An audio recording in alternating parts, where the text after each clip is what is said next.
আসসালামু আলাইকুম রহমতুল্লাহি ওয়া বারাকাতুহু। যেই কোনো অবস্থায় যদি আপনি আল্লাহর শুকরিয়া আদায় করেন, যেমন বলেন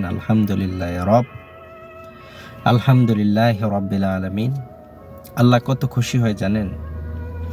সদগায়ে হাসানা, যেটা মনে করেন আমরা যে অসুস্থ হই, আমি 2 দিন ধরে অসুস্থ, আলহামদুলিল্লাহ আজকে সুস্থ। আমরা যে অসুস্থ হয়ে যাই, আল্লাহর হাবিব সাল্লাল্লাহু আলাইহি ওয়াসাল্লাম বলেন, সহিহ বুখারীতে আছে হাদিসটা, সহিহ মুসলিমে আসছে। আল্লাহর হাবিব সাল্লাল্লাহু আলাইহি সাল্লাম বলেন, তুমি যদি অসুস্থ হও, মুসলমান যদি অসুস্থ হয়, চিন্তায় পড়ে যায়, দুশ্চিন্তায় পড়ে যায়, অথবা বিভিন্ন টেনশনের মধ্যে আপনি পড়ে গেলেন, আপনার অনেক খাসারা হয়ে গেল, ক্ষতি হয়ে গেল, আপনার একটা সন্তান আল্লাহ নিয়ে গেল, বড় ধরনের কোনো বিপদ আসলো, আপনার বড় ধরনের একটা জরিমানা খেলেন, বা যে কোনো হঠাৎ করে একটা বিপদ আসলো, অথবা আপনি যদি সবর করতে পারেন, যেমন আপনার পায়ে একটা কাঁটা ফুল, মনে করেন আপনি চলতেছেন, একটা কাঁটা আপনার পায়ের মধ্যে গেঁথে গেল, আপনি এটা খুললেন, একটু ব্যথা পাইলেন, ওইটাও যদি আপনি সবর করেন আর বলেন আলহামদুলিল্লাহ রব, আল্লাহ রাব্বুল আলামিন আপনাকে আপনার গুনাহ মাফ করে দিবে। সদগায়ে হাসানা, আপনার আমল নামায় হাসানা, যেটা সওয়াব লিখতে থাকবে।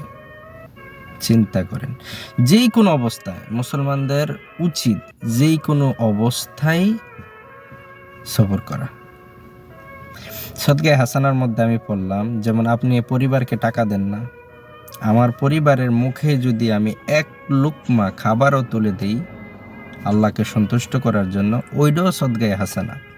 আমার একটা পরিবারের মধ্যে দেখা যায় 2 জন কামাই করতেছে, একজন কামাই করতে পারে না, একজনের সংসার চালাইতেছে। আপনি মনে মনে ভাববেন না যে আমি কেন ইনকাম করে তাদেরকে খাওয়াবো, আমার কি লাভ? আরে ভাই, আপনার যে কি লাভ? আপনার জন্য আল্লাহ প্রত্যেকটা সেকেন্ডে আপনি কি করতেছেন পুরা জিন্দেগির হিসাব সদগায়ে হাসানা হিসাবে লেখা আছে।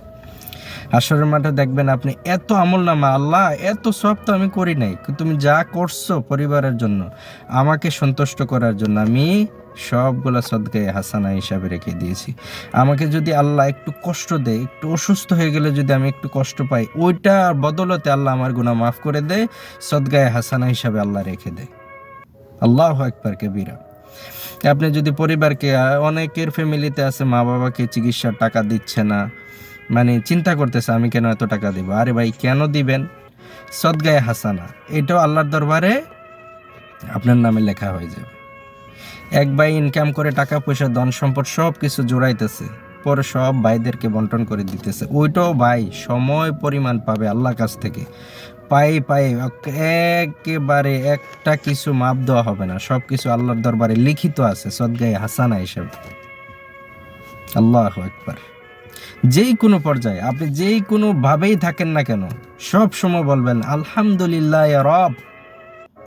আপনি যদি একটু সবর করতে পারেন, যেই কোনো মুসনাদে আহমদে আসছে, আপনি যদি একটু সবর করতে পারেন, আল্লাহ আপনার গুনাহ এমনভাবে মাফ করে দিবেন, যেই কোনো বিপদে সবর করলে গুনাহ এমনভাবে মাফ করে দিবে, যেভাবে মানে গুনাহগুলো ঝরে পড়ে যাবে, যেভাবে গাছ থেকে পাতা ঝরে পড়ে যায়, আপনার গুনাহ মাফ হয়ে যাবে, এবং কি সদগায়ে হাসানা হিসাবে লেখা হয়ে যাবে।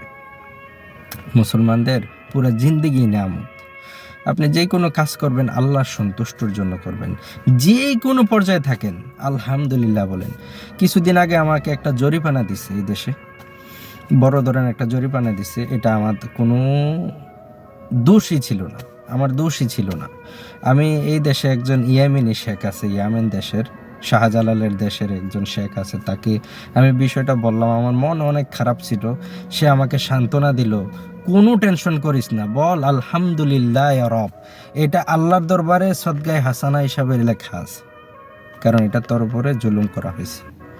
আর আল্লাহর হস্তে আপনি কারোর প্রতি জুলুম করবেন না, আল্লাহর হস্তে কারোর প্রতি জুলুম করবেন না। জুলুম করলে এটার নেকি আপনার হাসানাত থেকে কেটে নিয়ে যাবে। কারোর মনে কষ্ট দেওয়া যাবে না, কারোর উপর জুলুম করা যাবে না, বিন্দু পরিমাণ জুলুম করা যাবে না।